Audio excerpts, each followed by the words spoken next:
Last year, we had an individual come and tell the story of user choice, and it ended up becoming one of the most famous user choice stories for the Mac in the entire world. Every Mac we purchase at IBM saves and makes IBM money. And fortunately, the story didn't end there. There was a whole year of activity that occurred, and you get to hear about the results today.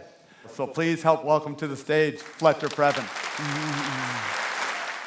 We spend a lot of time within IBM thinking about IT as an extension of the culture that we want to have, right? It's one of the few functions that touch all employees.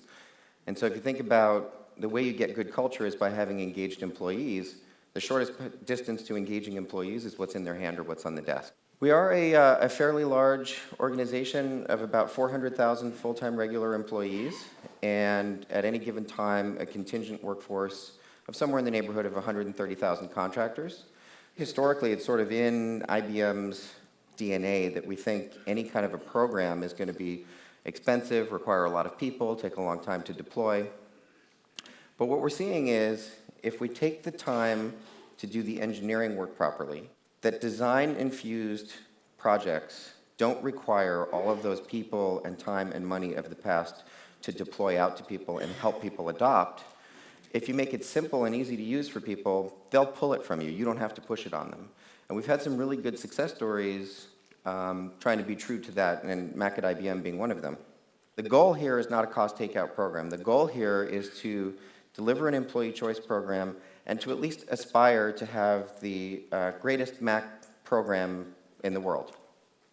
And when we thought of this as a culture program and less as an IT program, that then motivated us to say, we really need to look at all of the touch points that an employee has to deal with in the course of working at IBM, everything from new hire onboarding or getting a new laptop, setting that laptop up, being productive with that device while you work at IBM, and then eventually disposing of it and getting a new one. The other thing that was important for the team was to say, we all have to have kind of clarity of purpose. What does success look like? How will we know if we've achieved our goal? And we said, if the process for getting a new Mac at IBM was that you just get a shrink-wrapped Mac at your desk with a Post-it note on it with a URL to our intranet, and that was the sum total of instructions that you needed to get that machine up and running, that would be success. And that would be very different than what we had in the Windows PC space up until that time. So today, we have 217,000 macOS and macOS and iOS devices within IBM. Those are being totally supported worldwide by a staff of 50 people. We provision, as I said, on average about 1,300 new Macs per week. We continue to see very high CSAT on the Mac help desk. Incidentally, PC users drive exactly twice the number of support calls compared to our Mac users. And then if we're not able to resolve the issue on the phone and have to send somebody physically to your desk to fix the problem, that's a much more expensive transaction for us. And what we observe is 5% of the Mac callers ever require a person to come to their desk and fix the problem.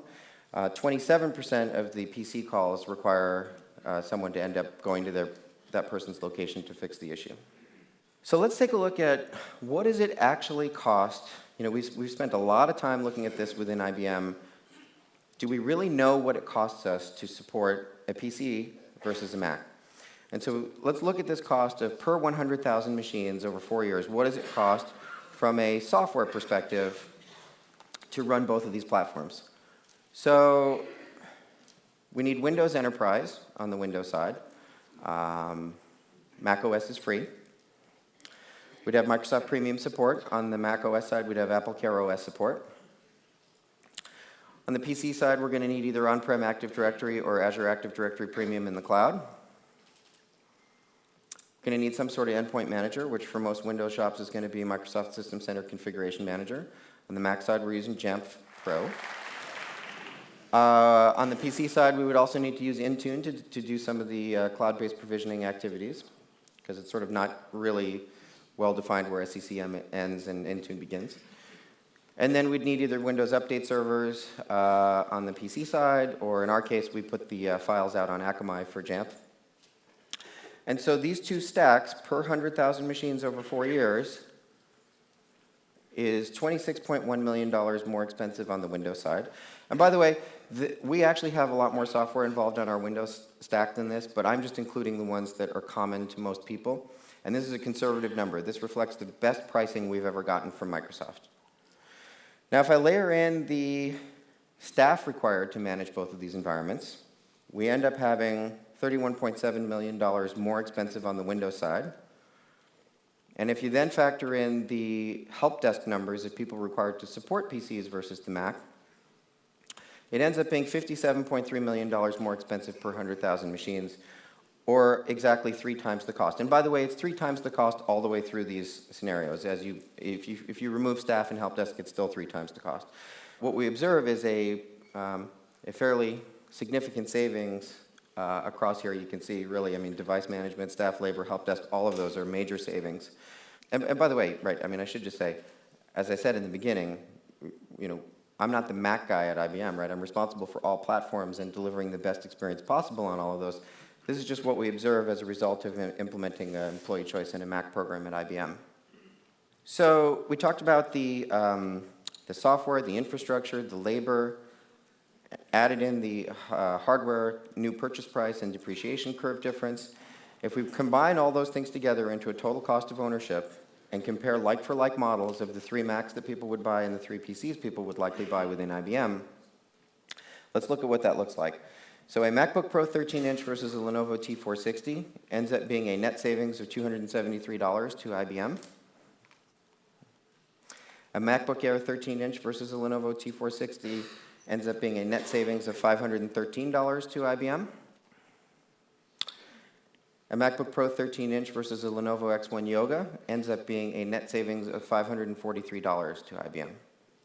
And you know, we take an IBM engagement survey, it's called, every year, and it measures things like, do you like working at IBM? Would you recommend working at IBM to a friend? Do you understand IBM's strategy? Are you engaged as an employee? And that tends to map pretty closely to the stock price, right? When the company's doing well, people feel pretty good about it. But in a period of time where the stock didn't always necessarily go up, we saw a 10-point year-over-year increase in employee engagement. And one of the #1 reasons people listed was better tools from IT, which we really think means the Employee Choice and Mac program. Last year in December, we asked IBMers, if given a choice, would you prefer that your next machine be a PC or a Mac? In December, the response we got was that 65% of all employees responded they would like their next machine to be a Mac. We asked them again that same question in May of 2016 this year, and 73% of all employees responded that they would like their next machine to be a Mac. Incidentally, we will be well over 100,000 Macs by the end of the year, making IBM the world's largest deployment of enterprise Macs. So let's review. What have we learned in the last year? We now have 90,000 Macs deployed. We'll be over 100,000 by the end of the year. PCs are 3 times the cost to manage and drive twice the number of support calls. Keeping those platforms current is a really compelling story in terms of what it takes to keep macOS and iOS current versus Android and Windows.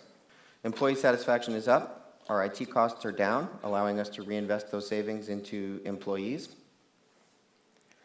And every model of Mac that we buy is a significant net savings to IBM versus a comparable Windows PC configured the same way. Thanks a lot, Matt.